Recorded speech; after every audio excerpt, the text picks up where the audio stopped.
Hello, welcome to Today Matters. Thank you for tuning in today. My name is Pastor Kevin Pagano, and I have the honor of serving as the middle school pastor here at Skyline.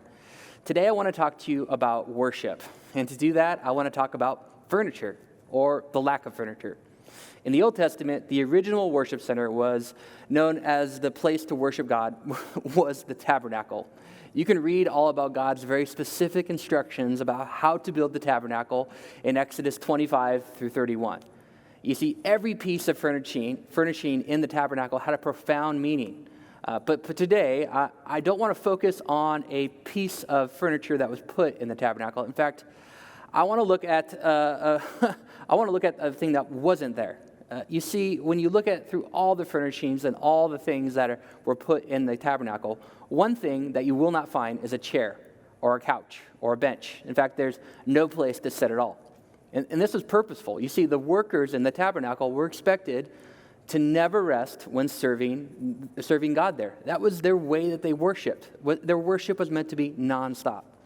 Now, I say this to you today because the lack of chairs in the tabernacle, believe it or not, actually has a profound impact on the way that we worship today.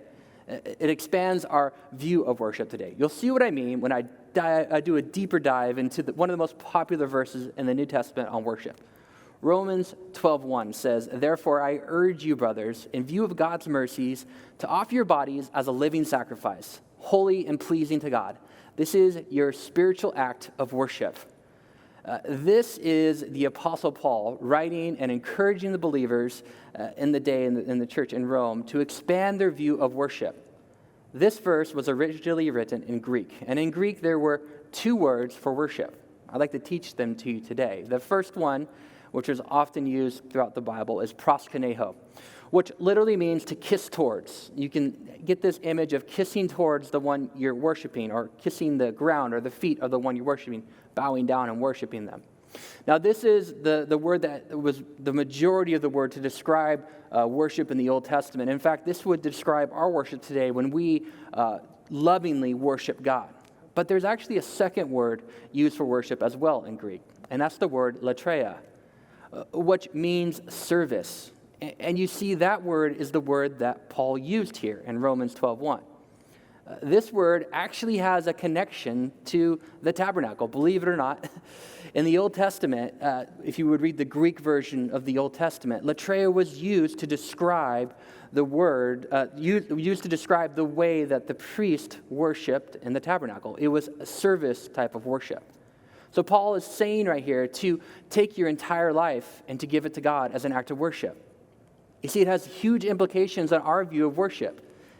Our whole life is supposed to be a worship service to God. Many believers today have a short-sighted view of worship, believing that worship is reserved for Sunday mornings when we sing songs. And that is a form of worship. But what if our view of worship could be expanded to include our whole life?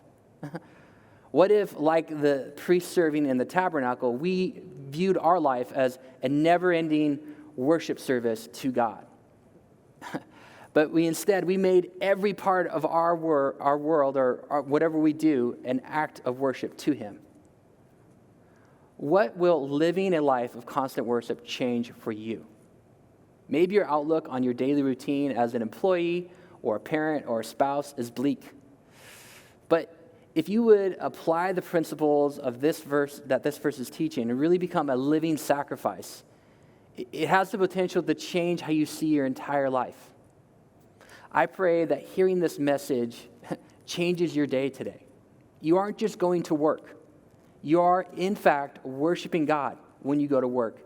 Because when it comes to worshiping God, you don't just do it on Sundays and then take a break from it the rest of the week. God is calling us to serve Him with our whole life. And if we do that, we'll be blessed. Thank you for watching today. See you later.